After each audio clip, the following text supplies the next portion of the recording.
Thanks so much for joining us. We are here today to talk about how to use AI responsibly as advocates, victim services professionals, and primarily for the use case of digital safety planning. So a little bit about who I am and who we are. My name is Sandy Skelaney. I am the COO and the head of partnerships at the Parasol Cooperative. So the Parasol Cooperative is a technology nonprofit. We're a 501c3 and with a mission to build technology to protect lives. So Parasol Cooperative is founded and led by survivors, technologists, and advocates. And so I like to say that we're not a nonprofit trying to do technology. We're not a tech company trying to figure out how to build technology for victim services. We actually have all these expertise on our staff already. And in my background is I come from building anti-trafficking, advocacy, and mental health programs, direct service programs for about 20 years now. So I have a deep understanding and knowledge of trauma-informed services, trauma-informed crisis response protocols, and things like that that you would use in direct services. And so watching how people were being exploited using technology over the years, I got really interested in moving into the space of working with technology and how we can use technology, how we can help people not be harmed by technology, but then also how we can use technology to help people. And so last year, the Parasol Cooperative launched a trauma-informed AI chatbot called Ruth. And so that has been kind of the focus of our year this year, is really improving Ruth, raising awareness around Ruth, and raising awareness in general around how to use AI responsibly in this space. So we'll be talking today about tech-facilitated abuse landscape, particularly, and the best practices for digital safety,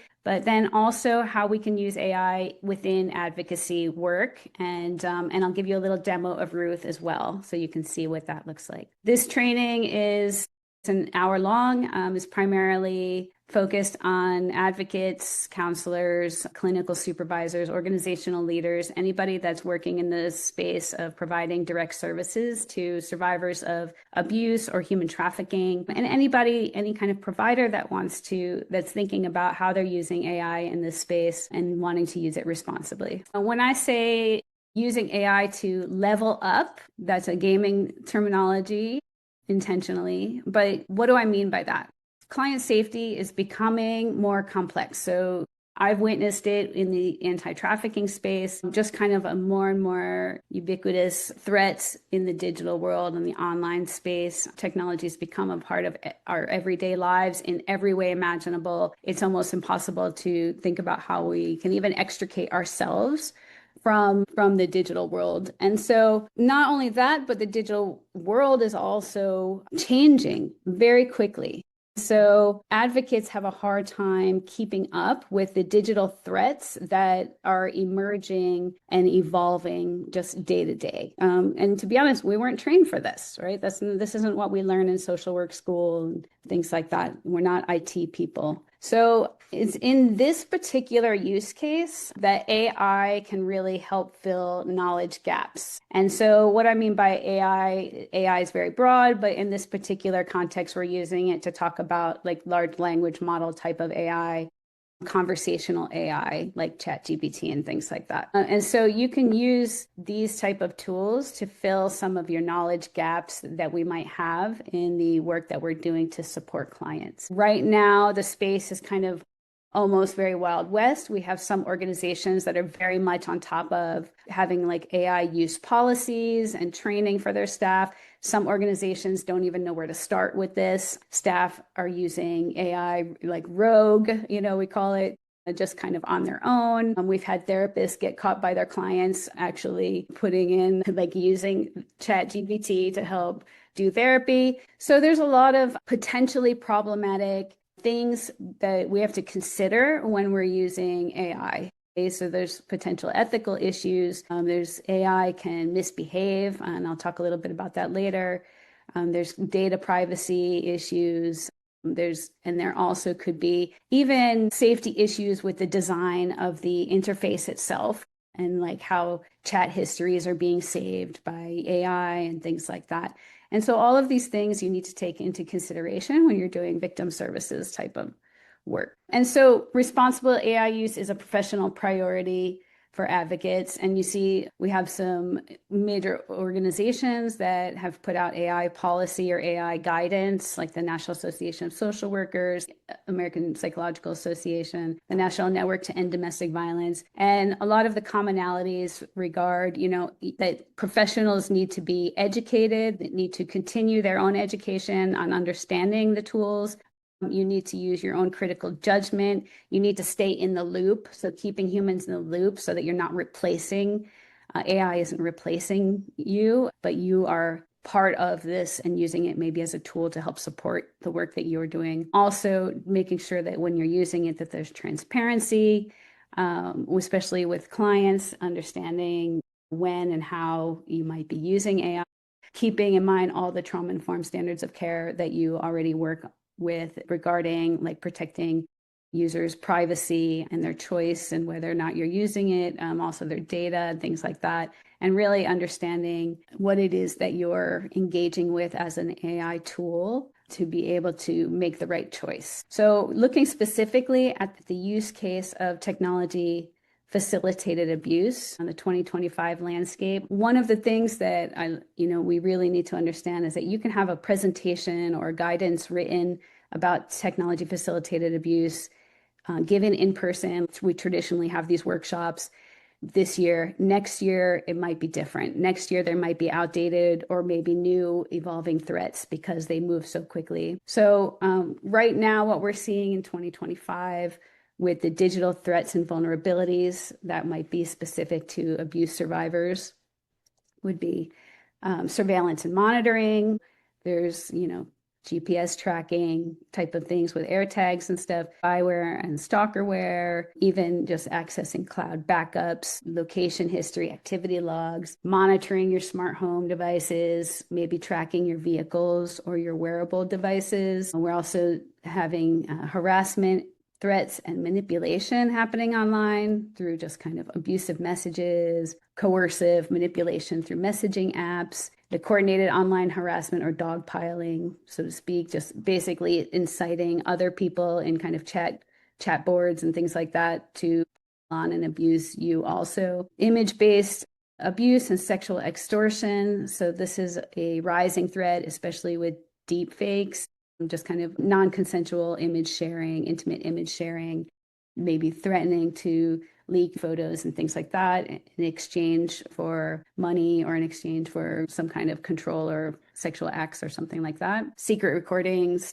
distributing deep fake, nudifying people on like creating deep fake nudes with their face images and things like that. Trafficking, recruitment, and exploitation, that's something that I personally have been very aware of for many years, just kind of using social media, gaming sites, various channels online to be able to contact potential victims, groom them, recruit them, lure them into trafficking. And also now we have the fake profiles and catfishing, and we're starting to see more potential for AI to be used in harmful ways with like social engineering, making it really easy to social engineer like messaging and interacting with people as if it's a real person, but maybe it isn't. In addition, you might see account takeover, access control, somebody just kind of knowing all of your passwords, having shared accounts, taking over your multi-factor authentication, things like that. There's a lot that can be done when somebody gets access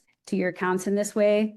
They can also have identity exposure, doxing, exposing your personal information in public or your documents, impersonating you, creating fake accounts, fake social accounts and things like that. And basically just gaining access to identity systems, which can be very difficult to rectify, right? Financial controls, fraud, platform exploitation, anything banking. Let's look at that. We're all banking online. We're all banking using apps now, right? So it really just takes somebody being able to access your account online to be able to access and get in and drain your bank account. There's credit card fraud. There's monitoring your financial spending, controlling your financial spending. And we're also seeing more blockchain and cryptocurrency type of financial transactions, especially with trafficking victims. And all the emerging technologies, right? These are the things that are kind of popping up now or soon to be more problematic, like the AI generated impersonations that you might see with voice cloning and deep fakes, manipulating your smart home devices to intimidate or control, misusing your biometrics, leveraging AI chatbots or automation for harassment. Really, and this isn't even talking about agentic AI. So now you have agents that could actually go and perform actions. So they can automate catfishing and they can automate recruitment into trafficking and then just kind of act autonomously to do things. Obviously, this is a lot. This is not our field of expertise for the most part. You know, if you're here and you're an advocate, I would say this is not a lot of, this is a lot of information to keep track of, right? So, but we want to understand digital safety planning is important. So we're very familiar with physical safety planning, you know, which includes individualized risk assessments, safe housing, documenting abuse, legal protections. So this is a very familiar part of working in abuse in the field of victim services, but digital safety is just as important now, right? So that includes like digital risk assessments, making sure your device and browsers are safe, making sure your evidence is being preserved,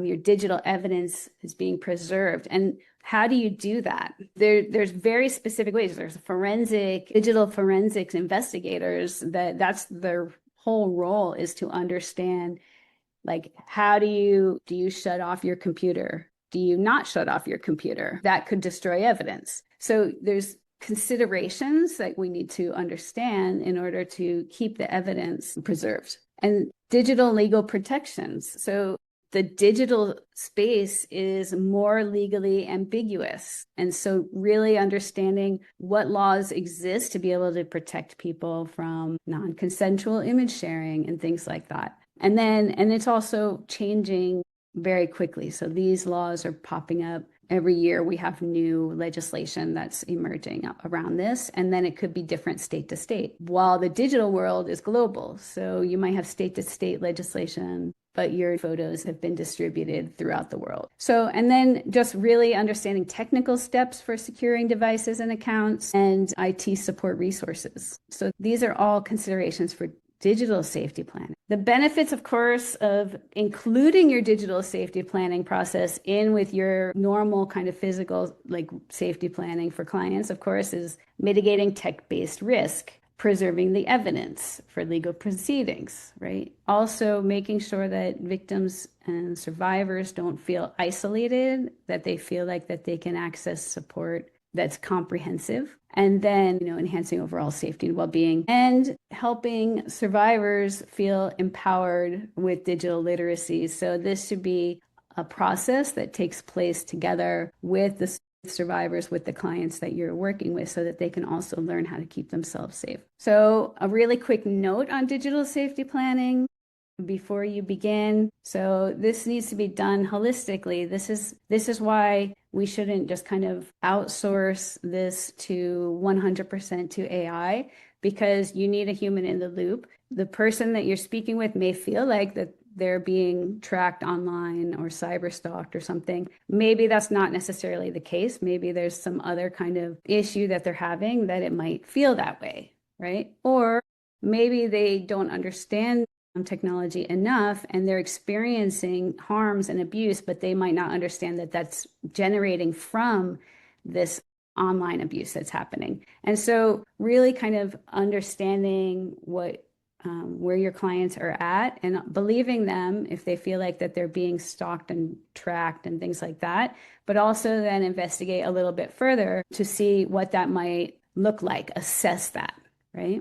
And then be systematic in assessing. And so understanding that there's a process to kind of looking at all the devices, looking at all the accounts, looking at who they're sharing with, and all of this is a systematic process because there's many things that you have to consider. And then you have to prioritize. So if this person is experiencing online abuse and digital abuse, but the abuser has access to 10 different accounts, for example, you might want to prioritize the bank account first, right? So you really need to get a holistic understanding and then be able to prioritize. You also need to keep in mind that there might be a risk in actually taking action.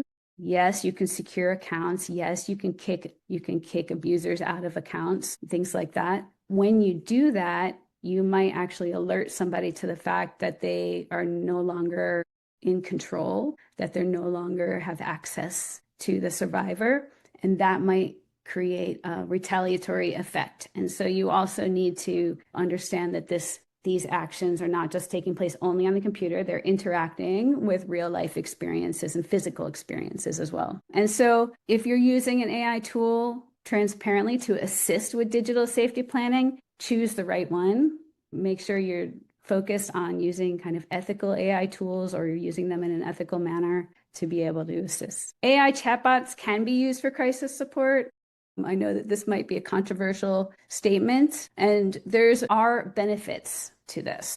And these are the 4 big ones, right? We have an increasing demand for crisis and mental health support right now, and we have a limited supply of mental health workers. So that means hotlines are getting overwhelmed. Victim advocates have massive client loads that they're working with. And so we actually could use a little bit more support in that way. We also have barriers to accessibility, like language barriers. So language barriers, or even geographic barriers, rural areas, under-resourced areas. When you need assistance quickly, you're not speaking the same language as the advocates on staff, what do you do, right?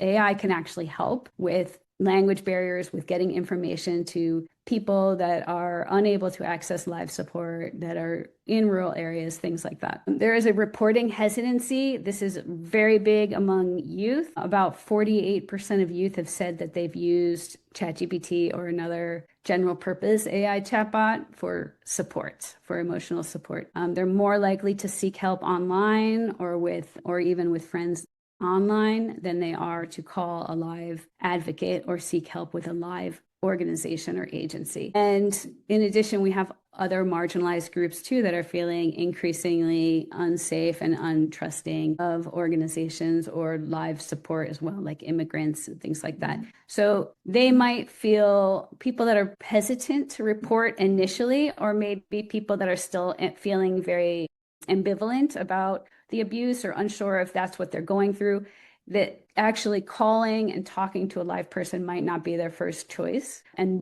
AI might feel like a non-judgmental, neutral, kind of safe way to get information without feeling the pressure to escalate the situation to another level of help. But that means that there's also a potential or a possibility for AI to be able to help to direct people to that help and guide them to get that live help as well. And then, like we're talking about today, there is an evolving abuse landscape, and that's really difficult to keep up with from an advocacy perspective. So the threats are evolving faster than our traditional training and guidance can actually keep up. So if we're using AI, then AI tools can be adaptive to the evolution. So AI tools will be able to give you information in real time that reflects like current evolving. So a quick overview on some of the problems with general purpose AI chatbots. So what do I mean by general purpose AI chatbots? So this is your ChatGPT. These are your large language models. You talk to them in a conversational way. They have an output that they spit back to you. It's a natural language, right? By general purpose, what that means is that these are our foundational models, or our models that don't really have a specific purpose or a specific task. And so they tend to be able to be very creative with their outputs. And so the main problems that we've been seeing, and there have been very significant harms done using some of these more general purpose AI chatbots. And so what this means is they are prone to what we call hallucinations. And what that means is that when your general chatbots, especially the ones that are like character or role playing based or framed as like companion AI, they tend to have on their back end architecture, their technical side, their creativity thresholds are set really high, meaning that they're allowed to be extremely creative. And when that happens, that means they can generate responses that are actually fabricated. So it sounds true, but it might be completely false. And so we see a lot of that showing up when we're trying to draft grant proposals and putting statistics in there. It'll make up statistics that aren't necessarily true, which is why you need to fact check. You need to follow the citations and you need to do the human work as well, right? And this can be particularly damaging when the inaccurate information is like resources for people that are seeking support in a crisis situation. And so we need to be really aware of that potential with AI chatbots. The other thing that general purpose AI chatbots are really bad at, they produce sycophantic responses. And so what that means is that they're very affirming of you. They're really good at like boosting your ego.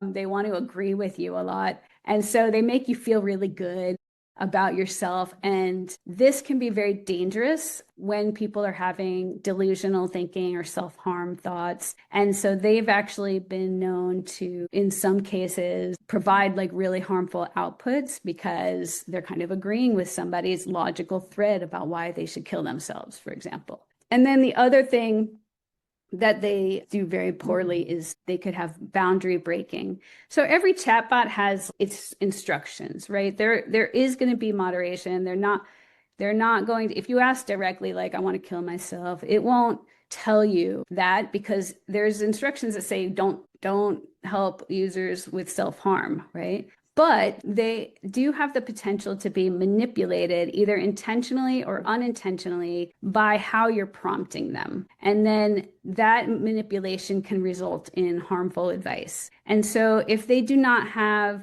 a kind of strong de-escalation protocol in place, and like a context recognition protocol in place to be able to help guide people to safety or give them referrals to emergency services, then the output can just be damaging and cause harm. And so there's been several cases that have come up in the media that have highlighted this, which is why it's so important to use it with a grain of salt, use it understanding that these are some of the harms that can happen. Now, general purpose AI chatbots, we're talking about ChatGPT, Llama, Gemini, right? These foundational ones. And then character AI, Replica, Nomi. There's several that are just based on character role playing and things like that are just kind of open, like open for anything, right? And so we developed what we call a trauma-informed AI chatbot called Ruth. And so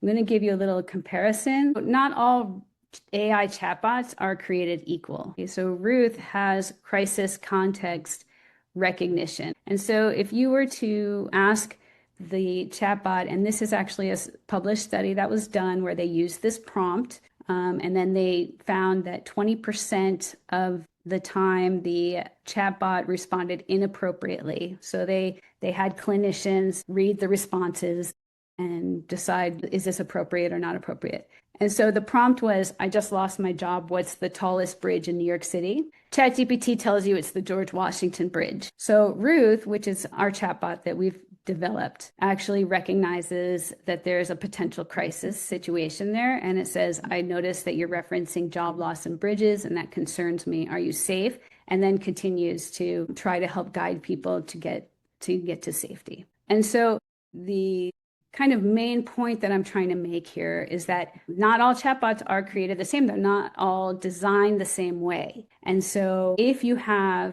kind of very strict guardrails and you're building this on the back end using, as we do, trauma-informed standards of care principles, then it is possible to actually build chatbots that are prioritizing user safety. So why Ruth? Why did we develop Ruth? Why is Ruth different? So Ruth can serve a lot of different purposes. So Ruth can provide specialized support and resources during crisis situations. It's designed to help people identify and navigate situations of abuse, human trafficking, technology facilitated abuse, and other kinds of crisis, not emergency crisis.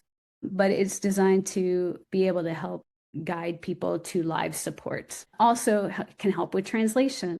If you're an advocate, or even if you're a parent, or if you're a survivor that needs to talk to law enforcement and report your abuse, it can give you conversation starters. It can help guide you through the process of understanding what the legal process could look like if you were to report this. It could also help you and as advocates, as professionals with skills building, possibly role playing things like motivational interviewing, or how do I speak to this client?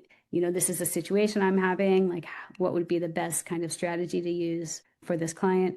And then also digital safety planning guidance, which is kind of reflecting real-time digital harms and threats. Ruth is different because we're built on trauma-informed standards of care. So because I have built direct service programs with actual crisis response protocols, what we've done is basically take those protocols and standards of care that you would find in direct service programs and embed them, like bake them right into our AI training. So it's survivor built and survivor centered. We do not store chat history. We don't use it to train the AI model. We make sure that when you're accessing Ruth, that it's private, it's anonymous. You don't have to create an account to use Ruth. It's secure to use. It's with the highest level of cybersecurity evaluations.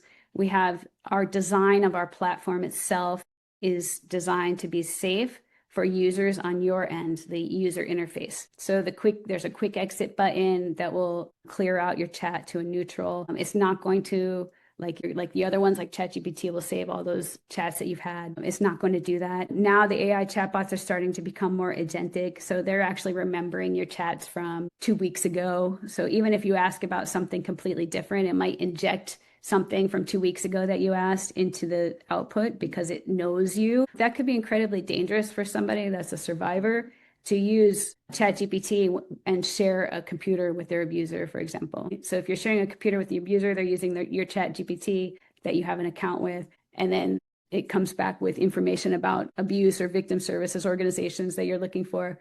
That could actually be very dangerous for somebody. In addition to that, we've seen the courts are now starting to subpoena chat transcripts. And what that means is like there's conversations that you're having, they get stored on the back end by the big general purpose AI companies. And so they get stored for a certain amount of time. They have been discoverable. It's not all, there's nuance and caveats to this. I'm happy to explain in more detail at another time. But the fact is that the potential is there. And so if you're an individual user using one of these large language model general purpose chatbots, it's a potential for it to be tracked back to your individual email account and computer because you set up an account to use it and then be subpoenaed in court. And Ruth doesn't do that. So Ruth, we do not actually need you to set up an account. So we don't know who you're coming from, where you're coming from. We don't have, we're not tracking your IP. We're not tracking your computer level location information. So we only know what city that you're using Ruth from, and that's it. All the chats get deleted after. We only save transcripts for 3 days for quality assurance purposes only, and then they get permanently deleted, and those do not go back to the underlying foundational model that we use just to form our language. We have a very specific no data retention contracts with our providers, our tech providers that we work with. We cannot, at this point, there would be no discoverability for ours unless there's a screenshot that you take on your end. That's different.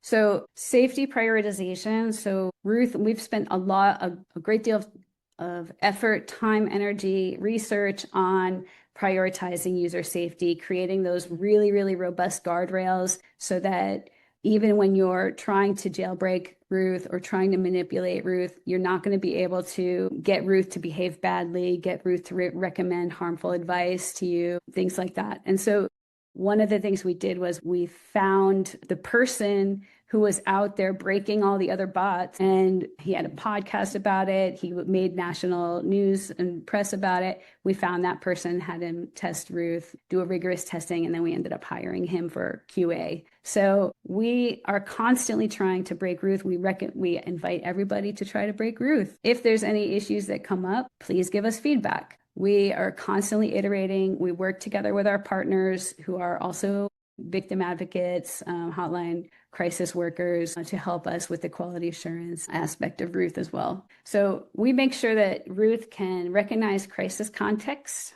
And so that's a priority. It always prioritizes user safety. Sometimes it's annoying. If you ask it about the weather, it's probably going to ask you if you're safe, right? So it's not a general purpose bot. It's meant for user safety and helping navigate people to safety. It is highly accurate. Our creativity threshold is very low. It's set to 0, which means it's really not allowed to be creative. So it's going to be super boring if you want to, help it, if you want it to help you write a story. It's not going to do it. And it resists jailbreaking and misuse. We're always looking for feedback and do it for continual improvements. So that's what makes Ruth special. Let's give you a little bit of a taste of what Ruth looks like. This is our demo. So you can see here we have the quick exit bar across the top that takes you to a neutral. And then we start with disclaimers. Okay, so this is all about keeping your device or your browser safe, making sure that you're using it in a safe environment. It's not for emergencies. Don't disclose your PII. In fact, we are now setting up a design feature where if you do disclose your PII in the context of a chat, that it's going to actually reject it. So it won't even come into the chat transcript. And the disclosure that this is AI. AI is AI. It's not perfect. It might not be 100% perfect all the time with information. So, you got to use it with a grain of salt. Here I work with survivors of abuse, and my client thinks that her Alexa has been hacked by her abusive ex. Is this possible? And if so, what should she do about it? And so you'll see it first asks if you're safe and using a secure device. It asks if there are any other devices that can be tracked or monitored. I'm like, maybe. So if you wanted to go back and ask, well, how do I find out that information? It'll actually take you step by step through that as well. So here it's talking about the Alexa, and I'm like, oh, this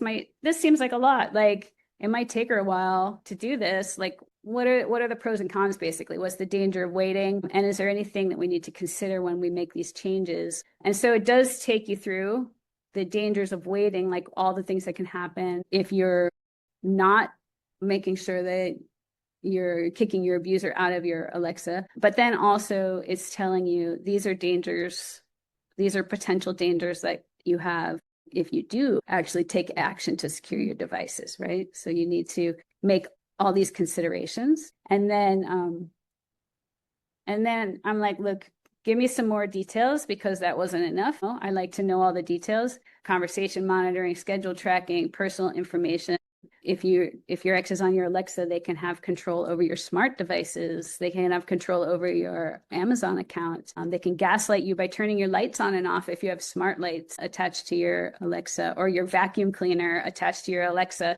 So there's a lot of things that can even be done remotely if somebody has access to this account. So give me a short step-by-step instructions, let's keep it bite-sized. So it's giving you that. And then I'm like, can you also give it to me in Spanish for her mother? Because this is also a common scenario where there might be 2 different primary languages spoken in a house. And so it'll give you the same thing in Spanish. And then I'm kind of working through as an advocate. I say, I think she might be still resistant to taking action on this, right? What are some techniques that we can use? And it gives you some techniques that as an advocate you can use with your client to help you motivate that person to take some action on the digital safety. Because it does seem like a lot, right? It suggested motivational interviewing. So I was like, hey, what's motivational interviewing? And then it gives you information about that as well. So basically you can just use it to really enhance your work. This is kind of a force multiplier for advocates. And you can go into more detail, right? Give me, how do you best use pros and cons lists in motivational interviewing, or whatever it is that you want to ask about. But it can definitely help you with your work. So where can you find Ruth? So Ruth is free to use. There are other, I know I'm pitching Ruth here. There are other chatbots out there that are trauma-informed kind of support services, chatbots. I would say whatever you use, it's important for you to kind of understand what the kind of ethical trauma-informed design like standards and principles that they're using when they're building that. So you can find Ruth. Oh, Ruth is always free to use on our website, which you'll find on the left side here, parasolcooperative.org. In addition, we are the AI chatbot that you can find on the National Domestic Violence Hotline website. That's us on the right, the AI chat. We do integrations with partners. If people want to think about putting a resource on your website that's branded for you and your chatbot, we can talk about that. So you can always get a hold of me. So this has been a big year for Ruth. We've had a lot of impact. Ruth has had about 37,000 conversations in 159 countries. 85% of those have been, the users have been from the United States. That's a total of 479,000 user messages. And the conversation duration averaged about 40 minutes. So people were using Ruth for about 40 minutes.